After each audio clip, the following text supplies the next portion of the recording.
सब सब कातिल हैं भारत माँ के, मैं किस किस को नादान कहूं।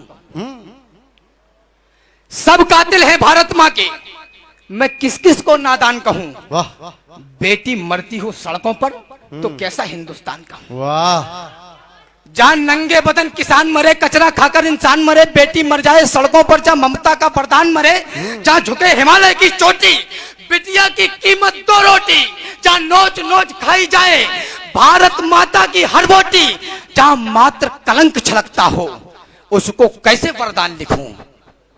बेटी मरती हो सड़कों पर तो कैसा हिंदुस्तान। वाह वाह वाह वाह। एक खंड काव्य है पद्मावत पर, उसके कुछ अंश यहाँ प्रस्तुत कर दे। बहुत ही अद्भुत। एक बार जोरदार तालियां अगर आपकी हो जाए तो मैं दोबारा उसे आमंत्रण दूं। अभी पिछले दिनों से बुंदेलखंड में हूं, उससे पहले मैं 1.5 साल राजस्थान रहा और अब मैं बुंदेलखंड में हूं। भाई साहब का, नितिन भाई साहब का फोन पहुंचा और मुझे आना पड़ा। आदेश मैं मानता हूं क्योंकि ये वो लोग हैं जो शुरुआती दौर में जब मैं लड़खड़ा रहा था तो मेरी उंगली पकड़ी। और आज का दिन मेरे लिए इसलिए भी अच्छा है कि जिन लोगों को देखकर, पढ़कर, सुनकर, देखकर बड़ा हुआ, उनके सामने कविता पढ़ रहा हूं और वो लोग तालियां भी बजा रहे हैं। वाह, इससे अच्छा मेरे लिए और कुछ नहीं हो सकता।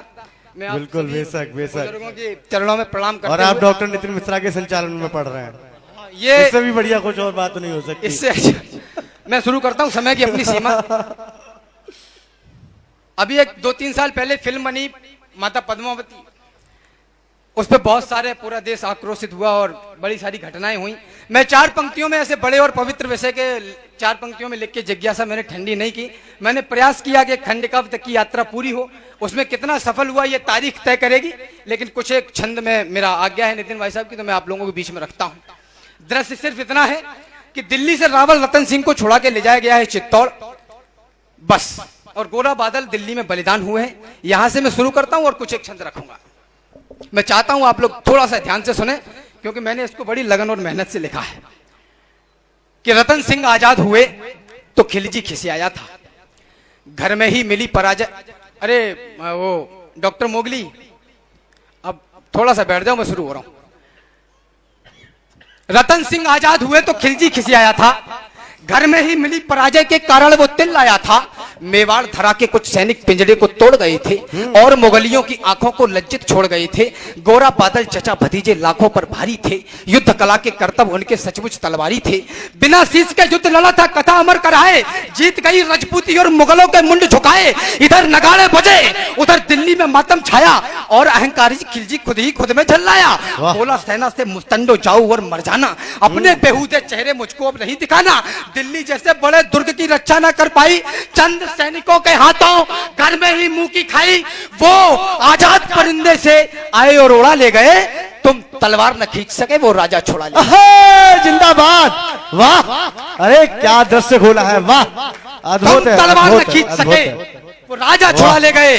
उसने मुझको ललकारा है, मैं उसको ललकारूंगा। घर में घुसकर मारा है, घर में घुसकर मारूंगा। हाथी घोड़े सजवाओ, भाले पर्ची उठवा लो, सारी तलवारें तीर कटारी पर धारे रखवा लो। कूच करो चित्तौड़ दुर्ग की घेराबंदी कर दो, जो आंखें पद्मिनी को देखे वो आंखें अंधी कर दो। बूढ़े बच्चे विधवाओं पर रहम नहीं तुम खाना, तीरों से ना जीत सको तो छुपकर तीर चलाना।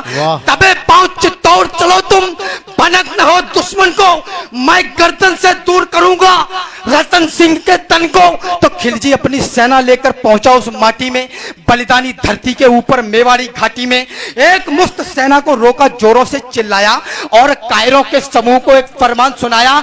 जो ही सैनिक पड़े सभी का सहसा मन कुलाया, किला नहीं था सन्मुख उनको काल खड़ा दिखलाया। सैनिक बोले माफ करो, हम अंदर ना जाएंगे, है विशाल दरवाजा, इसको तोड़ नहीं पाएंगे। तोड़ पाए तो महाराज हम अपना कफन सिलेंगे।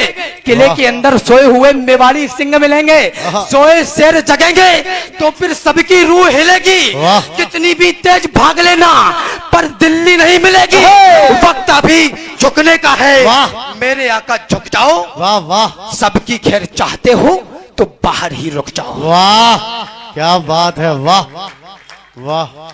चित्तौड़ दुर्ग दुर्गों का राजा, पर्वत सी ऊंचाई, पैदल घूमो तो उम्र गुजर जाए इतनी लंबाई, और लंबाई से भी विशाल थी रावल की प्रभुताई, प्रभुताई से बहुत कठिन थी पद्मिनी की ठकुराई, ठकुराई के आगे खिलजी विवश दिखाई पड़ता, किला बेध लेने वाली पर नित्य नीतियां गढ़ता, किंतु किले की उस दृढ़ता का वाह वाह क्या कहना। 8 माह तक रेत छानती रही मुगलिया सेना, वाह 8 माह तक रेत छानती रही मुगलिया सेना। ऐसा नहीं कि सूर्य चमकना अपना छोड़ गए थे, ऐसा नहीं वो लड़ मरने का सपना तोड़ गए थे, ऐसा नहीं मुगल सेना का पैरा सख्त हुआ था, ऐसा नहीं कि ठकुराई का ठंडा रक्त हुआ था, ऐसा नहीं कि शेर मांद में छुपकर बैठ गए थे, ऐसा नहीं मृत्यु के भय से छुपकर बैठ गए थे, ऐसा नहीं कि उनकी तलवारों पर धार नहीं थी, ऐसा नहीं कि मेवाड़ी मिट्टी खुददार नहीं थी। वाह वाह वाह वाह, केवल एक यही भय था जो उनको रोक रहा था। दादा तर्क देखता, केवल एक प्रश्न उठा, एक आरोप लगाया गया इतिहास में कि दाना पानी खत्म हो गया तो लड़ने के लिए बाहर आए। वाह बिना नेतृत्व वाली सेना चित्तौड़ से चलकर दिल्ली तक जाकर खिलजी के जबड़े से अपने राजा को छुड़ा के ला सकती है, वो 18 महीने इंतजार नहीं करेगी दाना पानी खत्म हो जाने का। केवल एक यही भय था जो उनको रोक रहा था, मानवता का रक्त बहेगा ये डर टोक रहा था। पर्वत और युद्ध के किस्से और विदुषी का मुख, ये तीनों समुचित दूरी से ही देते सुंदर सुख। कथा युद्ध की सुनने में रमणीक लगा करती है, मगर समर्थल में सौड़ित की धार बहा करती है। बच्चे अनाथ होते हैं, बहुएं विधवा हो जाती हैं, तभी युद्ध की असली सूरत मित्र नजर आती है। तो यही सोचते थे रावल की अगर लड़ाई होगी तो ये सच है दुनिया में अपनी ठकुराई होगी, अपनी ठकुराई होगी तो हर जगह बड़ाई होगी, और बड़ाई की कीमत सचमुच योद्धा ही होगी। खिलजी की सेना में है जितने भी लड़ने वाले, उनमें से ज्यादातर हैं भारत के रहने वाले। भारत के रहने वालों से हरगिज नहीं लड़ेंगे, जब तक युद्ध चले टालेंगे, तत्पश्चात लड़ेंगे। वाह वाह वाह वाह वाह, स्वाभिमान की एक कथा रणमध्य गढ़ी जाती है, मगर समर्थन में स्वाभिमान की कथा एक रणमध्य गढ़ी जाती है। इधर किले के भीतर भी एक जंग लड़ी जाती है, माताएं सुने, इधर किले के भीतर भी एक जंग लड़ी जाती है। शाका इधर इधर उधर जौहर, क्या तालमेल अलबेला, मातृभूमि की रक्षा में क्या हुआ खेल अलबेला। स्नान ध्यान के बाद हाथ जब एक लिंग के जोड़े, लगी भवानी जब पहले थे लाल रंग के जोड़े, लाल रंग के जोड़ों संग सारे श्रृंगार किए थे। वो सारे श्रृंगार माता ने अंतिम बार किए थे। पहला श्रृंगार आंख में जब काजल की धार लगाई, आंसू छलक ना पड़े तभी लक्ष्मण रेखा बनवाई। दूजा श्रृंगार भाल पर माने जब बिंदी को धारा, ऐसा लगा माता ने मस्तक पर दिनकर अवतारा। तीजा श्रृंगार होठ पर माने लाली को लगवाया, अंगारों से अधर हो गए, अग्नि कुंड दहकाया।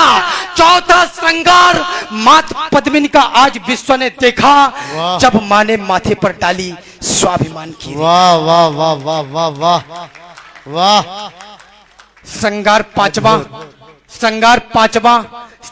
पांचवा हाथों की मेहंदी से बोल रहा था, स्वाभिमान का रंग नई पीढ़ी में घोल रहा था।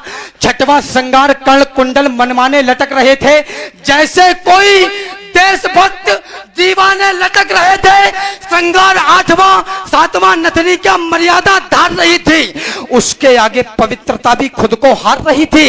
श्रृंगार 8वां स्वाभिमान की रेखा ढाक रहा था और मर्यादा के दर्शन को बाहर झांक रहा था। वाह वाह वाह वाह वाह। अब तक रण में राजपुतानी खेल आपने देखा, लेकिन नहीं भुलाया जा सकता जौहर का लेखा, नहीं भुलाया जा सकता 16,000 माओ को, नहीं भुलाया जा सकता नवनेली कन्याओं को, नहीं भुलाई जा सकती कन्याओं की अटखेली, नहीं भुलाई जा सकती वो दुल्हन नई नवेली, नहीं भुलाई जा सकती वो गर्भवती योद्धानी, नहीं भुलाई जा सकती है कभी पद्मिनी रानी। वाह वाह।